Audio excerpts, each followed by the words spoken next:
All right, let's move on to part two. This is what you'll specifically be doing. That's the background of what other people have seen.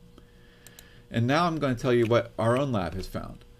And so we've made a bunch of lipocalins from a bunch of different species. And the best part of it is I was hoping that we would get some orange ones, right? But like Dave did. Well, we actually got some orange ones where we expected to. We replicated Dave's results. And we got other colors as well. We still don't know exactly what those colors are. So we've got a great scientific mystery. Just remember our starting point. We have a siderocalin. The calyx has three subpockets that bind the three different rings of the siderophore. And then you have lysine 125 is a prominent residue for binding that we are going to call our 12 o'clock residue. So the thing is, we've got a bunch of genetic sequences. We tell the computer, pull me out everything that's a lipocalin. And remember, there's a lot of lipocalins with a lot of different shapes.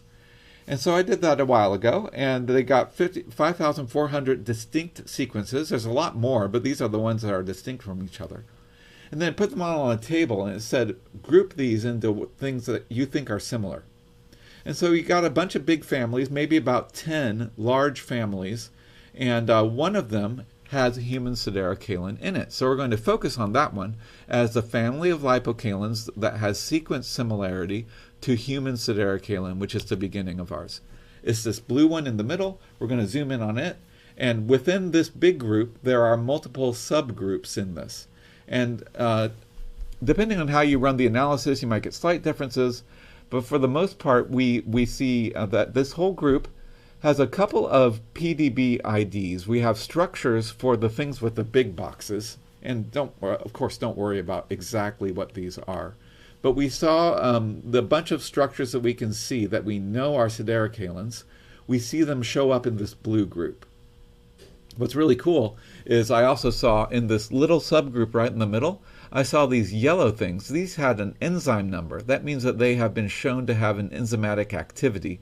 And so there's that little subgroup right there. That seems to be the ones that have mutated and become an enzyme.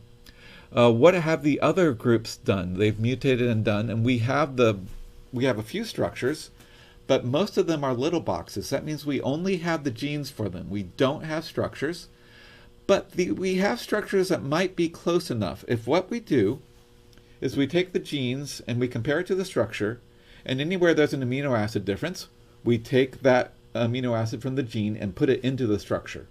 And then we sort of shake it around in the computer, let the amino acid sort of relax. And then we say, what is this shape? It's a model. It's not a true experimental structure. But usually the sequence similarity is high enough that we can be fairly certain that at least on the broad level, this is giving us some kind of picture of what's going on. Remember that we aren't exactly certain where all of these things are. You have to think in broad terms when you're looking at these models.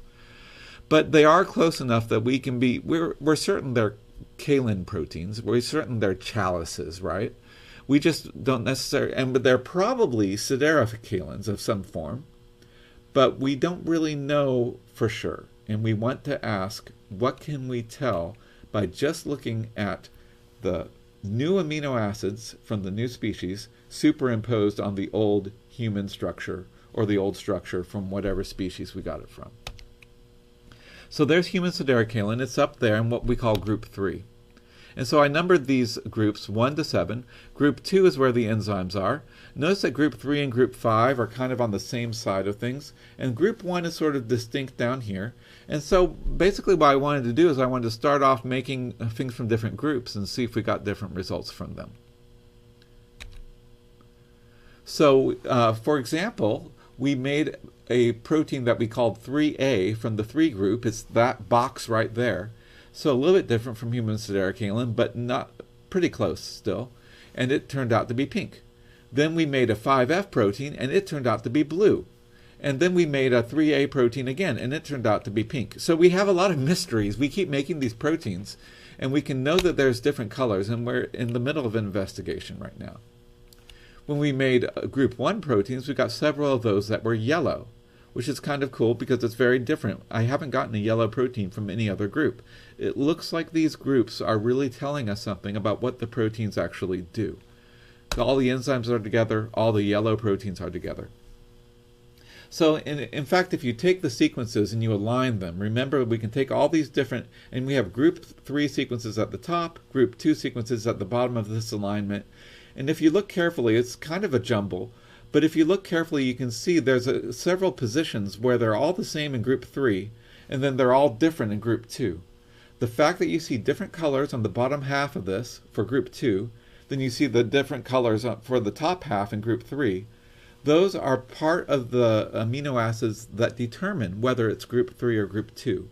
And so something about the group 3 residues, we don't know which ones, but some of these are what make it siderophore binding.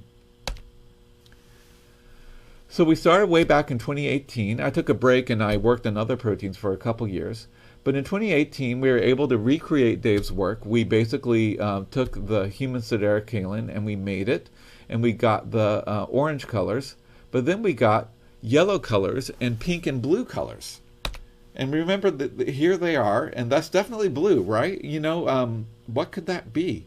The pink is close enough to iron, maybe it is, but we didn't know for sure. We've actually now tested it, and we think it is iron. The yellow, I'm pretty sure that's actually retinoic acid. And you can see these are from different species, although there's a mystery with the 3A. The 3A, we made the exact same gene one year and we got it pink. Another year we got it blue. The pink and blue are clearly closely related, and we don't know what they are yet, but I'm actually verging in on the possibility that they're both iron in slightly different forms from different conditions. So the yellow is from fish. All the fish species tend to be group 1. So we didn't know what we'd replicate. Science is about replication. And so we made a bunch of group 1 proteins. And we kept getting yellow proteins. We've gotten 4 yellow proteins that come from group 1. And these have about 75% sequence identity. We did that in 2019 and 2020. And we, it's not always colored, but neither, Dave's colored protein was unusual in itself. I'm very happy that we've gotten 4 yellow proteins. And I know retinoic acid is yellow, and we even know that binds similar proteins. I'm pretty sure this is retinoic acid, and if I have time someday I may chase that down in some way. But I've got other colors to chase after because the mammalian proteins are all these different colors, and they're more closely related to human siderocalin. Here's a list of all the proteins that we've made, and down at the bottom you see the list of our proteins. And I want you to see, we are making, the one protein that we made that was pink one year and then blue one year and then pink another year. We're going to make that again because it's very interesting and we need more of it and we need to investigate it. If you're making 3-ACP, you are making that protein. So we will see what happens. Make me a lot of protein and we will use it in the lab. We are making 5 new species this year. The different species are shown down here, although you can do this search yourself for your own protein. But just so you know, if it's not your protein, we're making a protein from pangolin, we're making a protein from picas, we're making one from water buffalo, and 2 from 2 different fruit bats. Part of the reason for fruit bats is because they have a weird relationship to vitamin C, just like guinea pigs do, and just like humans do. That's just a guess, but it's something to try. If we're trying stuff and we have any species at our disposal, let's try stuff. So this is our big map. If we take the sequences, and this is just like groups 1, 2, 5, and 3. These are all on one side of that whole big group. It's not the groups we aren't looking at. And the nice thing is I can recreate this with any group of sequences. If you throw all the sequences together and say align these sequences, make them into a tree, the closely branched things are going to be in the same group. You can see all the group 1 sequences are on the top, all the group 3 ones are on the bottom, and our 1-DFV shows up right in the middle of group 3. It's definitely a group 3 protein. So in fact, we have the 1-DFV that's right there. Remember I talked about the chicken XFABP protein? That is the 3-SAO is the code for it in the PDB, and that ends up being interesting. We want to allow you to compare that structure if you want to. And so I'm going to show you it's definitely closer to group 5, but it's between group 5 and group 3. So there's some similarities that it has to group 3, and there might be something that you have that ends up being evolved to be like it. So you can see we made all these sequences. Anything that has a 4-letter code is actually a PDB sequence, so you can look up just by punching in that code. But the more important thing, oh, and by the way, the enzyme that is really interesting, 2WWP is the enzyme, and if you want to look at that, that's the code for looking at that. But that's not required for this project. I just want to tell you that it's out there. And basically, the groups are recreated anytime you tell it to just take these sequences and tell me which ones are more similar. And it comes back to you and says these same groups are still more similar. The computer is very consistent. Here are just the proteins we are making today with 1DFV and 3CMP. They're both human. By the way, there's just 3 mutations that differ between 1DFV and 3CMP. They're very, very similar, and that's why they show up as basically the same branch. And then 3SAO is the chicken, and these are arranged in this way. You can see that the 3F sequences all branch together, and the 3A sequences all branch together. The 3A's are branching closer to human Siderocalin than 3F. It's possible 3F is more different, but it's also possible that the divergences don't matter to function. So I can line up the sequences, and by the way, if you're interested in using this is a free, easy-to-use program called CView, but we aren't using it in the lab this year. I just want to show you is how I line up the sequences. They're in the same order, top to bottom, as they are in the tree over there. And right there is our 9 o'clock residue. It's an arginine in human and in other group 3A proteins. But in 3F, our 9 o'clock residue is actually a tyrosine. If you look down at chicken, our 9 o'clock residue is really small. It's a threonine, and that's part of what makes chicken's groove so big. So I'm wondering what's going on with the groove. I expect it to be smaller than chicken, but I'm not sure if it will be as small as human. And so I just want to know. I want you to look for that groove. Tell me its size and charge. And just notice that even the subgroups appear to show a distinction here. It looks like arginine is in group 3A. If you have a 3A protein, you'll have an arginine at the 9 o'clock. And if you have a group 3F, you'll have a tyrosine. So I'm going to have you build these molecules. You're going to build empty and full model, mammalian model things. And then I want you to throw it through a few proteins. There's a kind of structure search called VAST that I want you to do. And I want you just to tell me what PDB IDs look like this, look like your protein. And then I also want you to run this thing called AgriScan 3D with your mammalian model. And for example, this is running it with a 1DFV dimer. What it does is it tells you what's aggregation prone and what parts are soluble. And you see this is a very soluble protein. It's one of the reasons why we're able to make so much of it. But if you look at the outside is mostly blue. AgriScan is predicting that this will be a very soluble protein. But wait, look at this. Look at that right there. There's a little red part right there. And it looks like that red part is a bit of a groove, but it's pretty filled in on this. So that I believe that is right where the 9 o'clock residue is.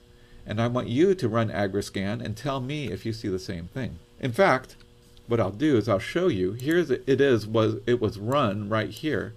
And if you look right here, it even labeled the residues. This is for a different model. I won't tell you which one because I want you to do it even if it is your model. But you see there's a tryptophan 94 right here that is bright red and a valine 95. And it looks like these are sitting in a groove. So we have an aggregation-prone, hydrophobic part of the protein that is on the edge of the groove, and maybe this could be like that part that binds the glycosylated, the big bulky glucose group that is on the chicken XFABP groove. Okay. So just to show you that it works. Oh, and by the way, I've got the VAST search right here. I think that you can see what the results look like here. Here's the results from the VAST search that I just ran. It's giving a bunch of similar proteins. You just want to look at these and say, what do they bind? Do we know what they bind? And maybe you'll see a pattern that is distinctive for your particular protein that it finds from the search. All right. Let me show you what AgriScan looks like when it's run on one of our models. And by the way, this is the same colors. It's red to blue. Red is least soluble and blue is most. It's just that they're doing rainbow colors in between because that's what Pymol does. You can get a Pymol file from Agriscan.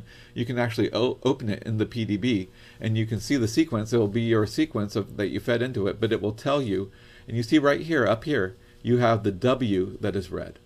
And that's the 9 o'clock tryptophan that is over the 9 o'clock arginine. I can show you that because I can take away the surface here, and the surface shows each residue colored by its solubility. And you see that there's the arginine, the 9 o'clock arginine is beneath. We have our 12 o'clock lysine at the top. And I've also measured distances between particular atoms to try to measure how far apart those atoms are. And that's another thing you can do in Pymol. That's something that you can figure out how to do in different ways. I give you one way to do it that I know works on the old computers. Let's zoom in. So you can see right here, there's our 12 o'clock lysine in the 12 o'clock position, 9 o'clock arginine in the 9 o'clock position, and on top of the arginine, you have that red, insoluble tryptophan. How much of a groove does that form? How does it compare to other grooves? That's what I want you to measure. And you can say that it's 9.9 angstroms away. The arginine is 9.9 angstroms away from the end of lysine 125, which is our North Star.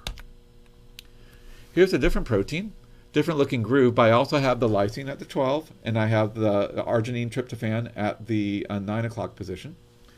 And so you can ask, if you align it in the same way, you can talk about the shape of the pocket, but also the charge. And notice that the charge here is kind of white. It's in the middle. It's uncharged, which makes sense because that would make it less soluble. So we can talk about the charge of the groove. We can talk about the size of the groove. This groove looks fairly big, but it's also kind of flat and shallow, possibly.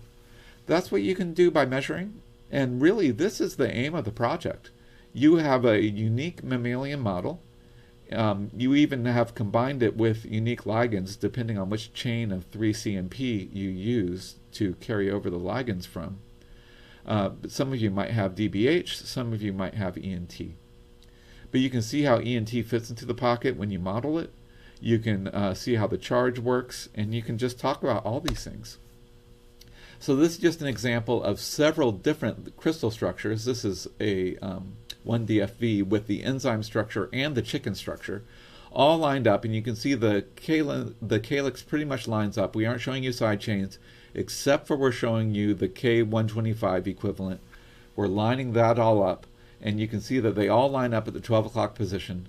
I'm looking at all of these in the proper orientation, and I can say that the groove is at the sort of 9 o'clock, 8 o'clock position right here. You see how there's this helix that might get in the way in some of the structures. So that's what I want you to look at and think about and see if do you have a groove that looks like it could bind something big, or maybe you have it closed off. The way that you actually measure these, you can like make everything else dark and you can just show the residues if you're showing them. You can just click on residues. The way it works on the old computers is that there's a wizard that you open up and it says click on the first atom, click on the second atom, and it draws a line, tells you the angstroms. There are other ways to do it. The later versions may not have wizards, but I can tell you they have ways to measure angstroms between two atoms. You just might have to figure it out. Or you might have to come into the lab and just do this part on one of the computers there. Just one word of warning, the pick atoms, you aren't always selecting atoms here. In fact, you are going to be picking an atom, not selecting it. That's one thing Pymol does when you're measuring. So look down on the mouse menu and see what is the pick atom click. That might help you if you're getting stuck. And so, yeah, you want to do these things. You want to measure the distances. You want to tell me tell me what you did in the first week, and then tell me what residues are similar and in the same space in your model. Just remember that you're telling me about your model, and I don't know until someone looks at it. And even if, in some cases, we also have two models, so I want people to be looking at both of them. And then I want you to be bringing in ligands, and we have multiple different ligands that we can bring in from 3-CMP. So basically, there are a lot of variations to this. So we should have some similarities among the groups, but we also should have lots of differences. So I'm going to have you measure surface areas, enter that into, and the thing is, this is an Excel sheet. You have a column with your name at the top, and basically just fill in the cell. You don't go into anyone else's column. You can keep typing in the same cell to your heart's content. And you can put things into it. Just please don't put big, huge pictures in. This is not meant for pictures, okay? When you get to the bottom of the column, I'm even going to ask you questions that are going to be answered with sentences. And put down some kind of notes of sentences. So this is just so that you can start to think about it, and maybe you can see what others are thinking. But at the end, I want you to pick what type of molecule does your siderocalin bind. Does it bind enterobactin? Does it bind carboxymicrobactin? Does it bind heme, maybe? I don't know, but does it bind a glycosylated enterobactin like chicken? Does it have a groove that's big enough to do that? So just look at all those things, and that's what you're set to do. This is genuine structural research, and you're doing it with just a computer and free software. I think it's pretty cool. So just realize after these 2 weeks, we're going to get back together starting in November. We're going to meet in every lab, and we're going to use every lab because we made this protein. Now we want to investigate it. We're going to go through lysis and purification in week 4, SDS page gels in week 5. Week 6, we're going to actually experiment with your protein. So you might have a hypothesis. Who knows? You could develop a hypothesis from looking at the structure that you want to test. Talk to me if you have one, and we can talk about what's possible. And then at the end, you'll be setting up crystal trays to see if you can get little tiny crystals. Who knows? But it's okay if you don't. So the big thing is in week 6, you will actually test your protein. If you have a colored protein, you will try to test to see what the color is more precisely. Or if you have an uncolored protein, you will try to put color into it and see what happens. We don't really know what's going to happen. It's just 1 week. We won't be able to see a lot of experiments, but I want you to start thinking about it now. You're actually going to be working with this protein in the lab. So if you have an idea, say something. And it might be a genuine scientific discovery. Very small maybe, but genuine. And that's my whole goal. I want you to actually do science. And that's the name of the game for this class. If I can say that you've done science in this class and you understand biochemistry and you can use Pymol, well, you can get a job just based on that. And that's just one lab out of the many that we have here. All right. So hopefully that shows you why it's worth it. And hopefully that gets you started. Basically, go work on these things. When you need to troubleshoot, there's a whole community that can help you troubleshoot. And you can always go in and use one of the old programs on the laptops because those are the ones that I can really help people with. And tell me what you think your lipocalin binds. Even if it's just enterobactin, that is as good of a finding as anything else. So I look forward to seeing your reports eventually. But for right now, collect data, and I will be seeing you around.